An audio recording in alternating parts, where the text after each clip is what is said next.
Jos Boerland here from Wilfried Records. As a label, we've been very active recording in the immersive audio format, such as Auro 3D and Dolby Atmos. It all started back in June 2008, when Wilfried Van Baelen from the Galaxy Studios Belgium asked me to come down to discuss recording a CD with oboist Joris van der Houwen. This meeting was the start of our journey into immersive audio. Now, 15 years later, Wilfried Records has recorded over 100 albums in the immersive audio format. Recently, I had the pleasure of sitting down with Wilfried at the Galaxy Studio to speak about our journey so far.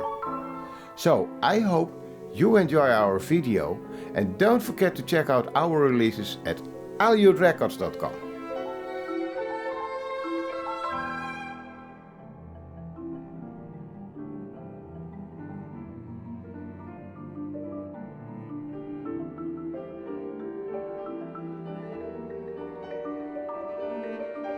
I'm in the Galaxy Studios in the control room, and what is special about this control room is I see many speakers, and I'm talking now to Wilfried Van Baelen, CEO of this studio.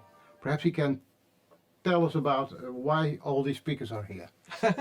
Yeah, first of all, the concept of Auro 3D was developed already in 2005. Then I was doing so many tests, and I was immediately convinced about adding a quadraphonic second layer above a surround layer was creating that immersive experience. And then the question was, okay, if we're going to do that in cinema, do we need another layer or not, if you're like a bigger room? So I was doing in 2005 hundreds of tests in different sizes of room, different kind of speakers, and what is used for the cinema industry, what could be used for the music industry.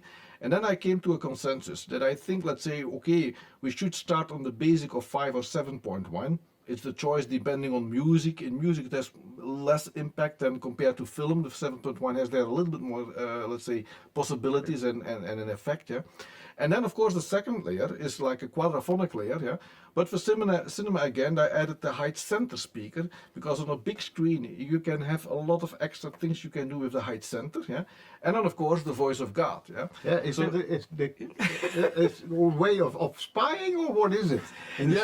In fact, the voice of God is not something that I invented as a term myself, because it was already used by IMAX. The IMAX format had as well 5 channels discrete, and they had as well on the top of the screen, and that was sometimes called the voice of God, but in IMAX theater it was very high. So that's the reason why I think, no, that's in fact the right place of a voice of God. And then sometimes people call that the voice of God channel too, But anyway, it has the 3-layer system, Now, one of the main issues that I've seen is when I invented the format Auro 3D, I saw, okay, I need at least 5.1 and 4, which meant 10 channels. But the whole industry was limited to 8 channels. Consoles had maximum 7.1, maximum, and that were already, because it was for years only 5.1, But in 2005 there was no console beyond 7.1 monitoring, Same for the distribution, For the consumer format, the only format there with 8 channels, and that was a maximum, was Blu-ray.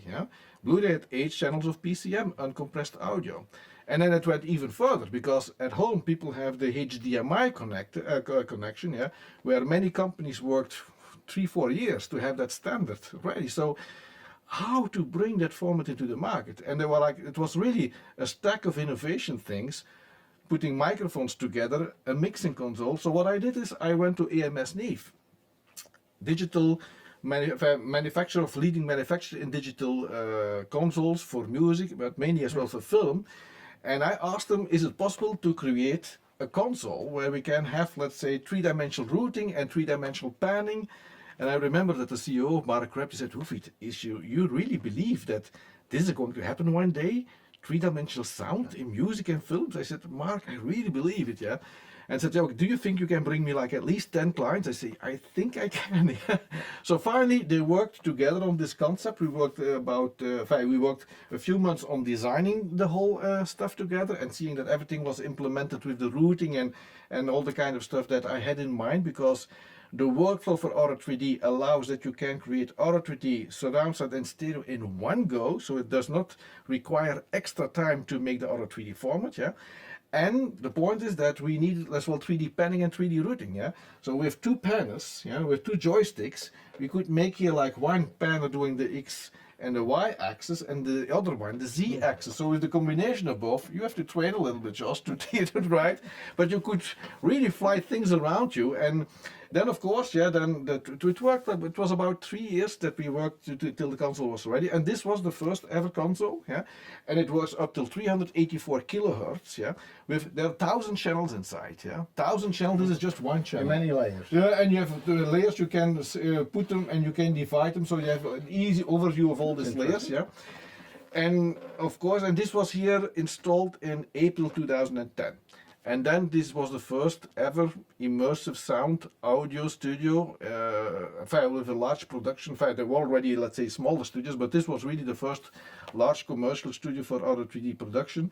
And then we started to produce, but that was already before I met you. Before I met you in 2008 here already. Yeah. Yes. You have your own really top quality work things, because this was more, let's say, if you have like large format production orchestras where you need like 60, 70 channels, or for music industry, you have film scoring, what we do here. You easily let's say more than 100 channels, yeah. And if you go to a high resolution, then you need this kind of amount of power that this console has. So this was a bit, let's say, this was a little bit the start, and due to our codec, we could bring this format to all markets, and that's the reason why it was so fast and easy integrated, and became then the first format that was really making it as a 3D audio format to all audio markets. Oh, that's nice, because I know from myself when we talked first about the whole immersive sound ID in 2008. After that, not only the console or how you can record it, but the microphone setup was already a problem. Yes. Because we were used in classical music, we were used to two microphones for your main setup and spot mics, and that's it. So I had to buy some extra microphones, some extra channels, etc., and to learn how to do that, because it's not that easy. It's not just add some extra microphones. That's right. But you have to learn how to use it in time change, etc., and the effect from the microphones to each other.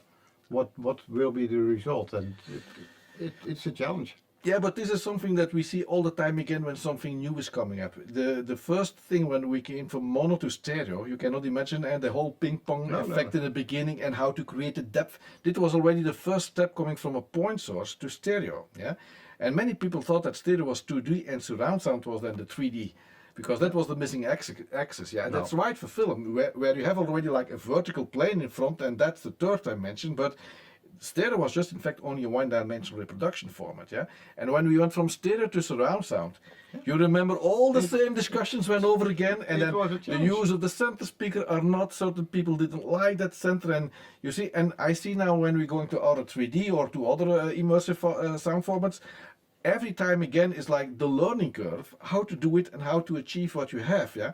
And the problem is, the more you can do, yeah, the more possibilities, but the more things you can perhaps do wrong as well.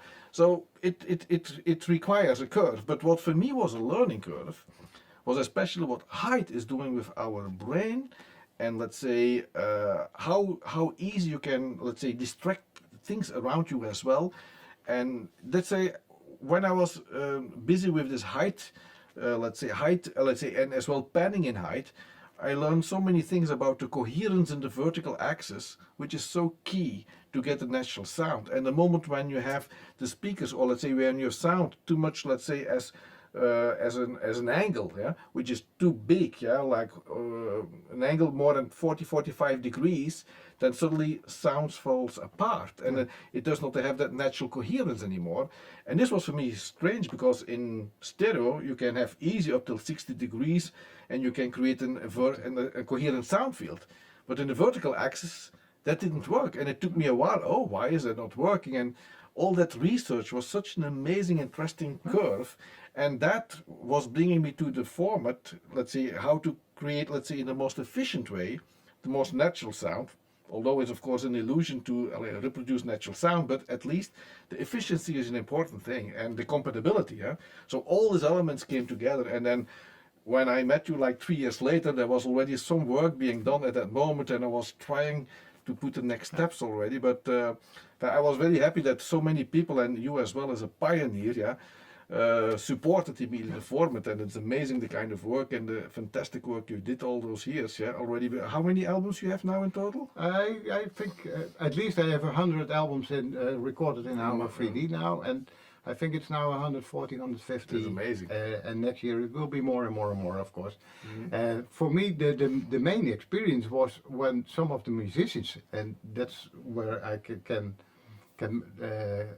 count on when they said, when they were listening at my studio, and they said, when I'm listening to this, according to stereo or surround sound, in surround sound you think you feel the whole environment, but when I'm listening now and I use my hands like I'm playing, I feel my instrument, and say, okay, that's an issue. And there we making progress in, not in bringing the concert hall into our living, because that's not possible, but the same way of believing in music and enjoying listening music.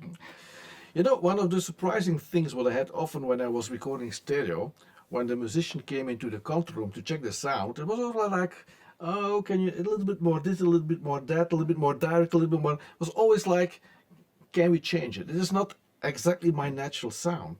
When we came to surround sound, it was better, it was easier to get it. Was easier. But the moment when we were starting with Aura 3D, when the musicians came in, the control room said, oh wow, that's really my sound, that's me.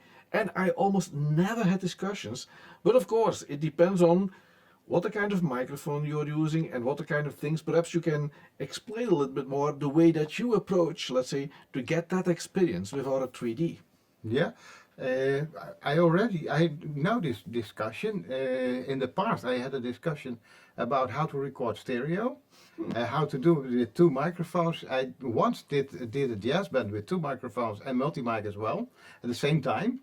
I have made one CD on which you have both, because one musician said, I wanted both and let the listener decide what they like. And they like the two microphone setup most in the first 2 minutes, and after a few minutes they say, give me the multi-track version because it's more easy to listen to. I see. And for me, my big experience is not to copy the concert hall or the pub or whatever where you are into your living, but give people the most enjoy listening to music as you can. Yeah. It has to come to next to you on the couch, when you're listening. It has to be your friend in listening music. And what I experience now, and when I talk to musicians, etc., what I get in return is, we're listening to 3D audio, Aura 3D. I feel the environment, but I feel my instrument. Exactly. And that's of most importance. When I'm listening, I move my hands, I feel my instrument, and I feel the air vibrating as it should be in a natural way, not copying the whole, because that's not impossible to bring it to your living. And that's very interesting. What is happening in your brain then, when you have the height as well. Exactly. When I listen to your recordings, I feel that. If I close my eyes, I can touch the instrument in front of me. It feels like the musician is standing in front of you, and that creates a higher emotional connection. And additionally, what I have found, because I did some interesting tests about brain activity in 2008, because when I was listening in a certain way in Aura 3D, when it is done in the right way like you do, then it relaxes your brain. And you're listening to music, it gets a higher emotional component, and at the same time it is much more relaxing and enjoyable, like you say, to listen to let's say to the music, and that's of course the most important thing. We try to translate that emotional experience from the artist. And you have much more details. That's the strange thing. You have a lot of more details, and you can take the volume a little bit down instead of up. Not losing all the emotions you have. Many people want to listen to pop music because they want to have the beat. But even in the lower volume, you have the beat, and it's all there. You have the same experience when it's louder or less loud. Fantastic, yeah. Yeah, it's a really fantastic format, immersive sound. So, thank you for inventing it. Thank you too. You do great work, man. I'm very proud of all the things that you realized already, so it's really good. No, I'm proud that I have the right to come here. Fantastic, Jos. So, I hope you enjoyed this video. Don't forget to check out all of our releases at aliotrecords.com. You'll also find them on all streaming and download platforms.